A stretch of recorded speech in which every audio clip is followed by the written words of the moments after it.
Naikala hibabot of ay enis apwan wiyak sogi en homlogo Jesus Kristus kuyang pamperak kugenma misne ne paget waragari aga uahen ne gampam.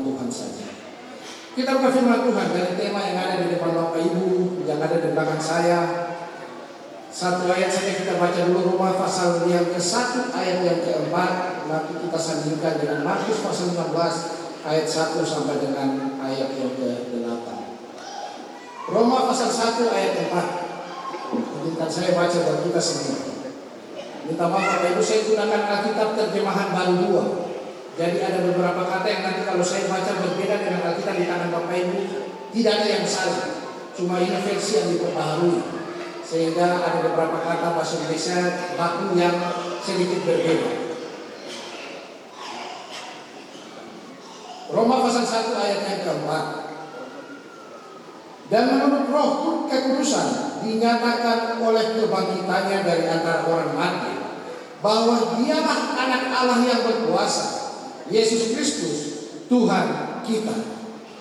Di bawah satu naungan tema yang ada di depan kita, kebangkitannya membuktikan bahwa Dia Tuhan. Kristus yang kita percayai, Kristus yang mati di kayu salib, Kristus yang lahir di Bethlehem, yang dalam kehinaan yang tidak dianggap. Waktu lahir tidak ada orang yang datang, walaupun dia raja di atas segala raja. Waktu dia lahir yang datang adalah orang-orang sederhana, gembala-gembala yang tidak punya pekerjaan. Tapi itu yang datang mengunjunginya. Tidak diterima di tengah-tengah keluarganya, karena cuma ditaruh di sebuah kandang. Sedangkan itu dalam perjalanan sensus pulang kampung. Kalau di kampung orang datang dari jauh pasti diterima dengan sukacita, dikasih tempat tidur yang baik. Kalau kita ke kampung dipotong makanan yang enak ditaruh. Tapi Kristus pulang ke kampungnya di Bethlehem, waktu dia mau lahir tidak diterima. Waktu dia mau disalib, orang-orang yang jalan bersama dengan dia selama ini, orang yang hidup dengan dia selama ini, orang yang lihat mujizat yang dia perbuat, mereka yang teriak salibkan dia, salibkan dia. Dia ditolak di akhir hidupnya juga, tapi dia tetap mengasihi karena dia tahu tugasnya datang ke dunia untuk mati menghapus dosa itu. Kematiannya kita sudah lewati dan kita bersukacita lewat kematian itu. Ada kebangkitan yang dia kerjakan, yang kita belajar sebentar dari Markus pasal yang ke-16 ayat 1 sampai dengan ayat yang ke-8.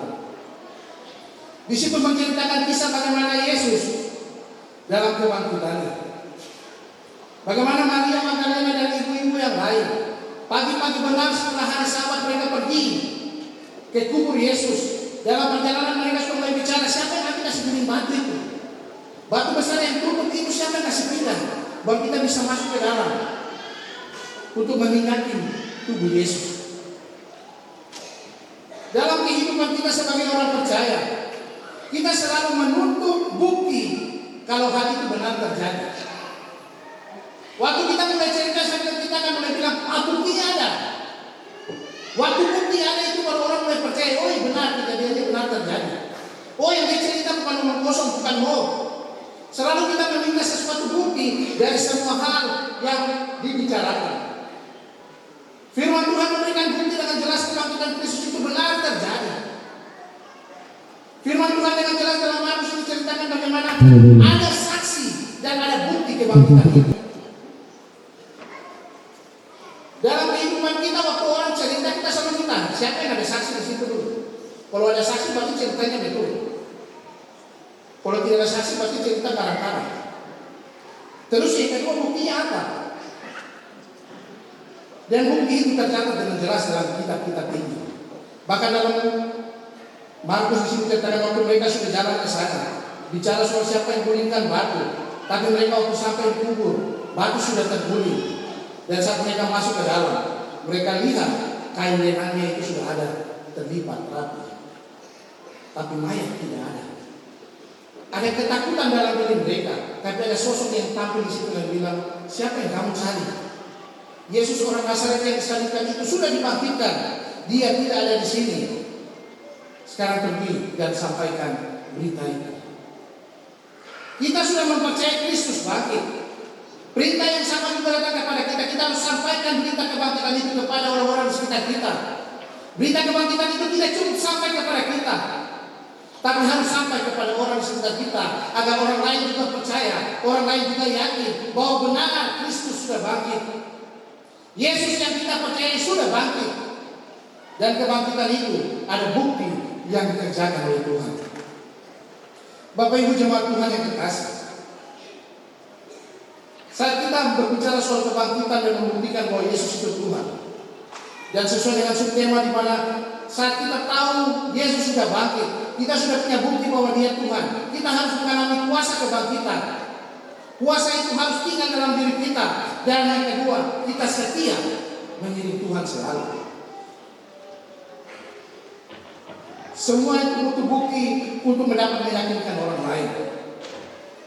Kita sudah punya bukti real bahwa Yesus benar bangkit lewat firman yang kita percaya ini, lewat Alkitab yang kita baca. Kalau kita belajar kembali kepada ayat yang kita baca tadi, Roma pasal 1, hal apa yang dilakukan dalam kebangkitan Kristus itu?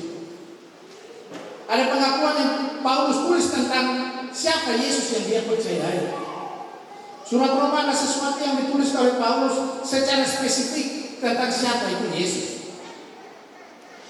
Dia jelaskan tentang jelas dalam ayat 3, dia bilang begini, tentang anaknya yang secara jasmani berasal dari keturunan Daud dan dibangkitkan dari antara orang mati, bahwa dia lah anak Allah yang berkuasa, Yesus Kristus Tuhan kita. Paulus mengalami apa yang dia tulis ini, sehingga ini satu pembukaan surat yang sedikit berbeda dengan surat-surat yang lain. Dalam setiap penulisan surat Paulus kepada jemaat-jemaat lain, dia akan selalu tulis dari Paulus kepada jemaat di Korintus, dari Paulus kepada jemaat di Efesus, dari Paulus kepada jemaat di Filipi, jemaat di Kolose. Itu saja cukup dia pendahuluan. Tapi dalam salam yang dia tulis untuk jemaat di Roma, dia jelaskan siapa Yesus yang dia percayai. Karena di Roma saat itu ada banyak kepercayaan, sehingga Yesus yang mana yang mereka percayai. Ada pengajaran-pengajaran sesat yang masuk, sehingga Paulus menjelaskan dengan jelas Yesus yang dia percayai adalah Yesus yang mati, tapi dia bangkit kalahkan maut. Bapak Ibu jemaat Tuhan yang terkasih, saat kita memberitakan Injil kepada orang sekitar kita, saat kita mau menyampaikan berita Paskah kepada orang sekitar kita, mari kita sampaikan berita yang jelas ini, bahwa Paskah yang kita lakukan adalah kita sedang memperingati Yesus yang lahir di Bethlehem, mati di kayu salib, tetapi bangkit kalahkan maut. Itu berita yang harus kita sampaikan. Itu informasi yang harus didapat oleh setiap orang, bahwa kita sedang mempercayai Yesus yang mana. Kita tidak hanya sekadar bilang saya percaya Tuhan, saya percaya Yesus, tapi Yesus yang kita percayai adalah Yesus yang melakukan berita-berita yang luar biasa ini. Orang Israel saat itu, mereka percaya Yesus, mereka tahu Yesus, mereka kenal Yesus, karena Yesus lakukan mujizat di depan mereka. Yesus hadir bersama-sama dengan mereka, tapi mereka tidak kenal, sehingga mereka menyalibkan Yesus. Kebangkitan Kristus adalah penggenapan daripada janji Tuhan.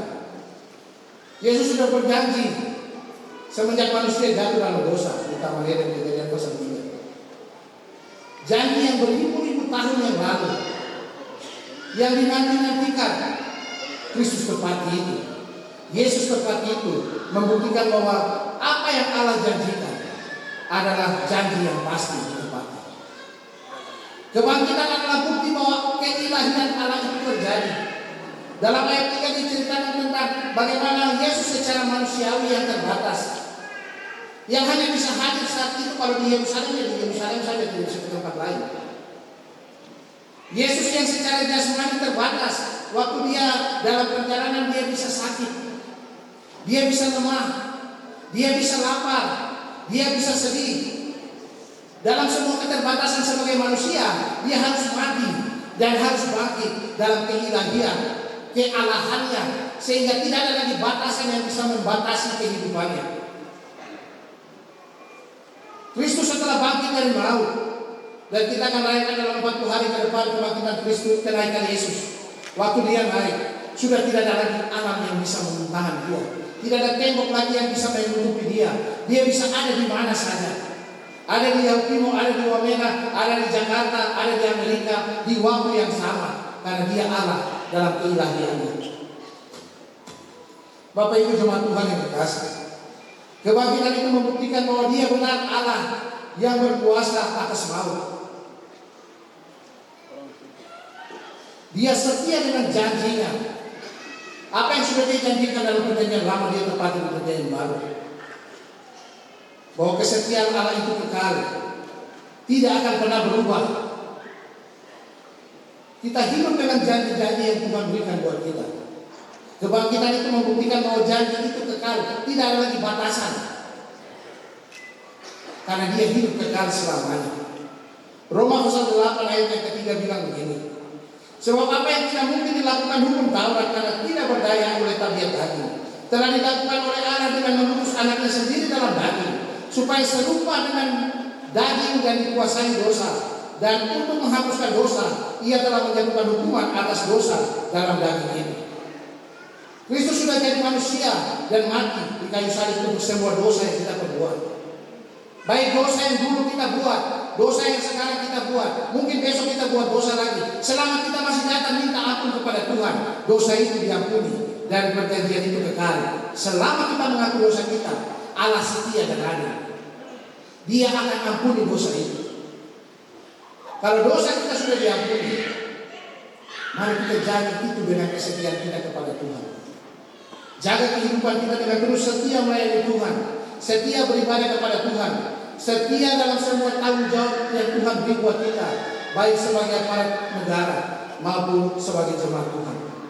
Apa yang Tuhan percayakan untuk kita, baik melayani di gereja, melayani di pemerintahan, itu Tuhan mau kita lakukan dengan sungguh-sungguh untuk Tuhan.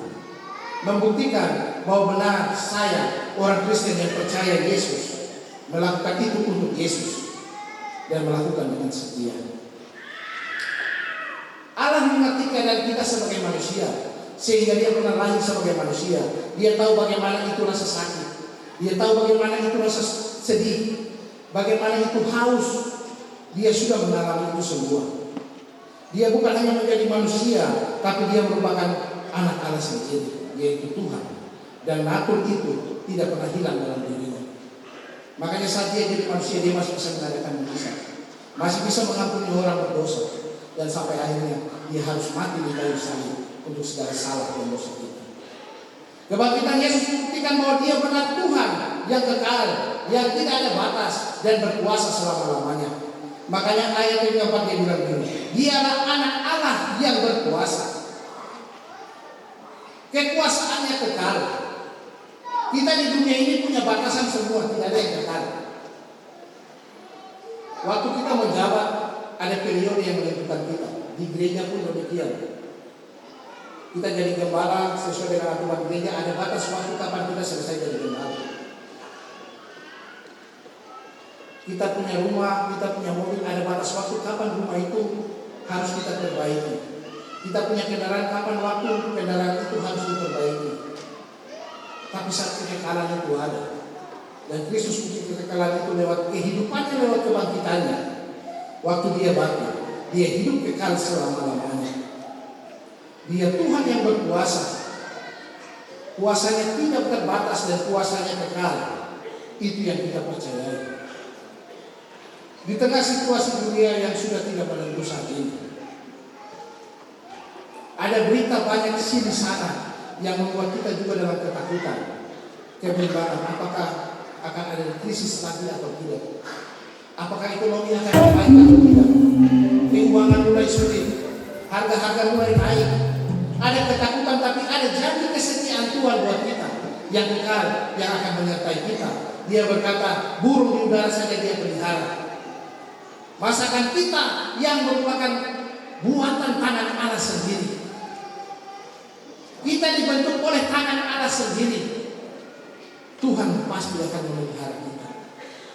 Masalah persoalan pasti ada, tantangan pergumulan pasti ada, tapi janji penyertaan Tuhan ada di tengah-tengah masalah itu. Waktu kita hidup rasanya aman-aman jauh dari kita. Karena kita gunakan kekuatan kita sendiri. Kita gunakan kemampuan kita sendiri. Tapi saat masalah dan persoalan datang begitu berat buat kita akan mencari Tuhan. Dan kita bisa merasakan kuasa kebangkitan Tuhan itu. Yang kalahkan maut dan kalahkan semuanya. Bahkan iblis pun dikalahkan oleh kuasa kebangkitan itu. Kisah Rasul pasal 2 ayat yang ke-36 bicara tentang kesaksian Petrus dalam khotbah pertamanya yang dia sampaikan kepada orang-orang yang hadir dalam pencurahan Roh Kudus yang pertama ini. Dia bilang begini.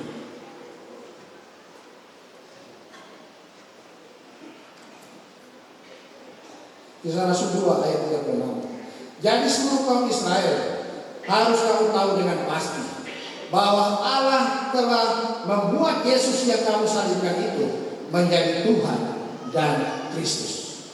Berita Injil yang harus kita sampaikan, berita keselamatan yang harus kita sampaikan kepada orang di sekitar kita adalah berita yang pasti ini, yaitu Kristus yang disalib itu, Kristus yang tersalib itu adalah Tuhan dan Kristus bagi semua orang.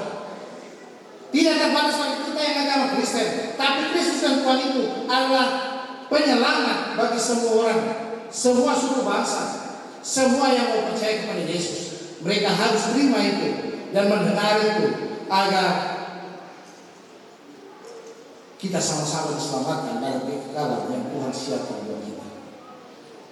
Kesaksian menjelaskan siapa Yesus sebenarnya. Dengan jelas dia katakan di situ bahwa Allah membuat Yesus yang disalibkan menjadi Tuhan dan Kristus. Apakah Yesus yang tersalib, Yesus yang bangkit sudah menjadi Tuhan dan Kristus dalam hidup kita atau tidak? Itu pertanyaan besar buat kita saat ini. Kita bisa bersukaria, kita bisa datang di Paskah menjadikan Paskah ini sebagai sebuah momen perayaan yang hebat, yang besar, yang mewah, semua bersukacita. Tapi apakah pengorbanan di salib itu sudah menjadikan dia Tuhan dan Kristus yang menyelamatkan kehidupan kita atau tidak sama sekali? Yesus membuktikan dirinya sebagai Tuhan dengan kuasa yang tidak terbatas lewat kebangkitannya. Bahwa kuasanya itu kekal dan dia juru selamat dunia ini.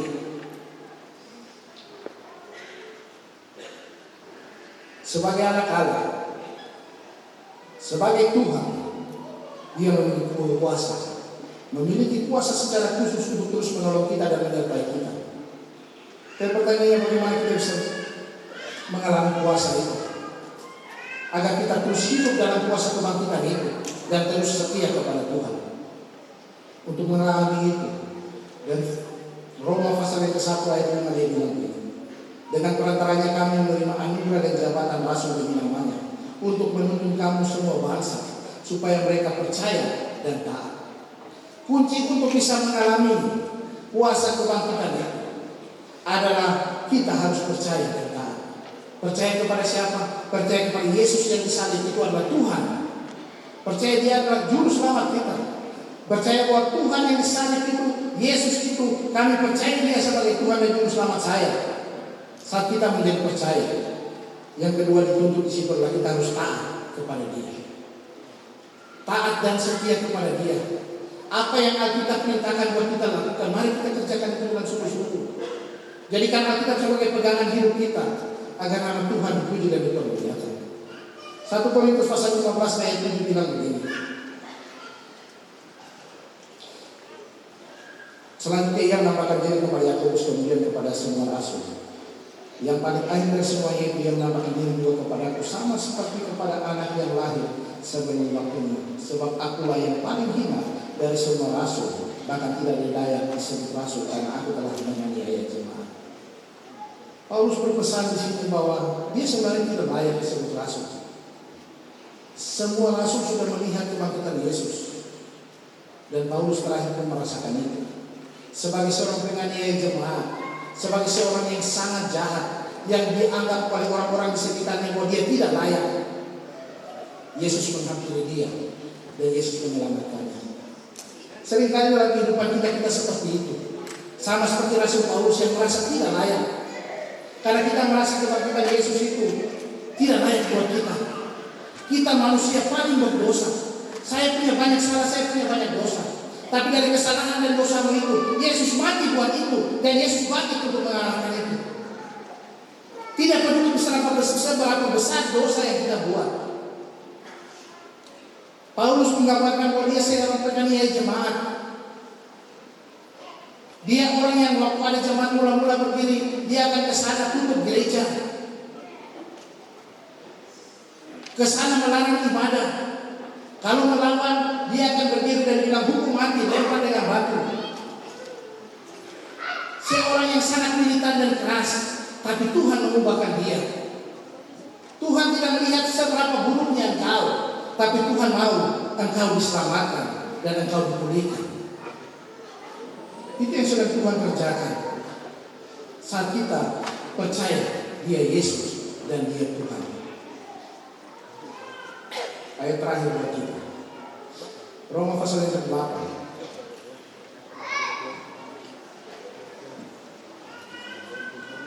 Ayat yang ke-11.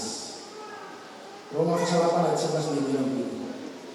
Jika roh Dia yang telah membangkitkan Yesus dari antara orang mati tinggal di dalam kamu, maka Ia yang telah membangkitkan Kristus dari antara orang mati akan menghidupkan juga tubuh mati oleh roh yang tinggal dalam kamu. Jika roh yang telah membangkitkan Yesus dari antara orang mati, Roma pasal 1 katakan roh yang kudus yang membangkitkan Kristus Yesus dari antara orang mati tinggal di antara kamu. Roh Kudus sudah ada bersama-sama dengan kita.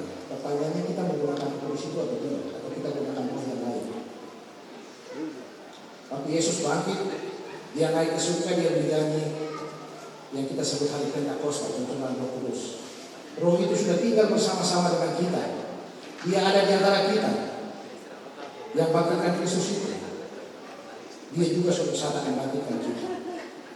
Kita manusia tidak kekal, suatu saat kita pasti mati. Karena Kejadian pasal 3 bicara soal itu. Suatu saat engkau pasti mati. Waktu engkau makan buah itu, engkau pasti mati. Mati secara rohani, mati secara jasmani. Waktu Adam dan Hawa makan buah itu, mereka mati secara rohani, hubungan dengan Tuhan terputus.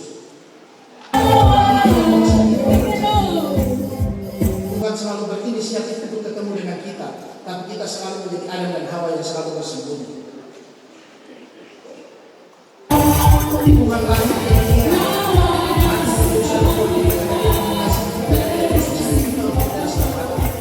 kita selalu bersembunyi dari Tuhan, menjauh dari Tuhan, sedangkan Dia sangat mengasihi kita. Roh itu akan membangkitkan kita suatu saat kenapa kita mati. Ada surga kekal yang Tuhan siapkan buat kita.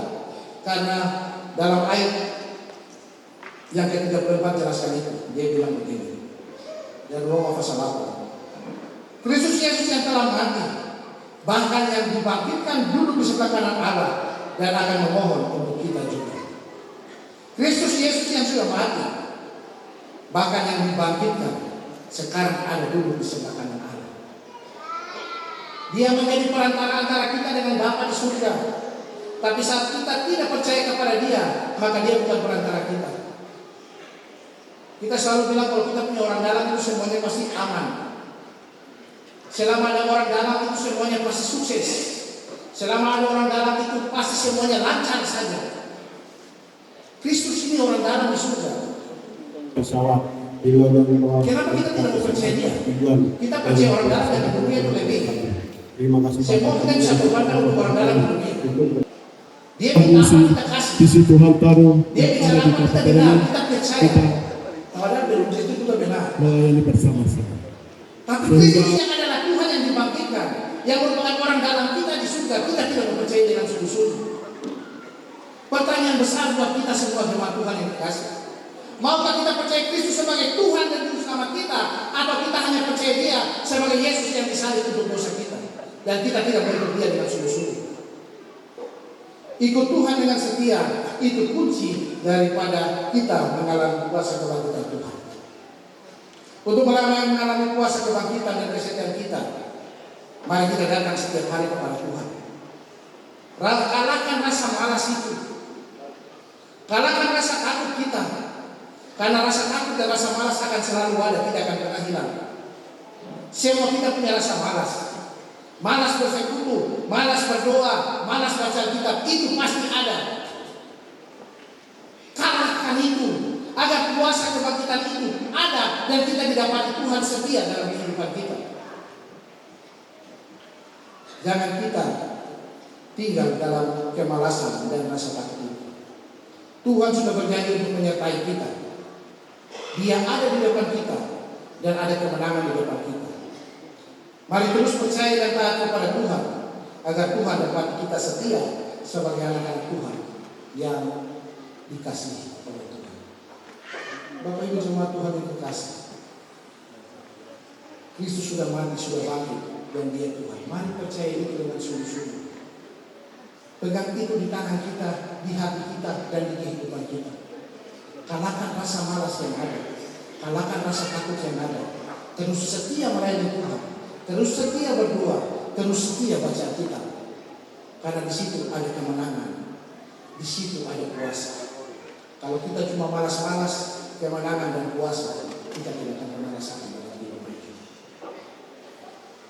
Yang paling terakhir, saya ingin meminta maaf. Kalau nanti setelah ibadah Bapak Ibu cari saya, mungkin saya sudah tidak ada.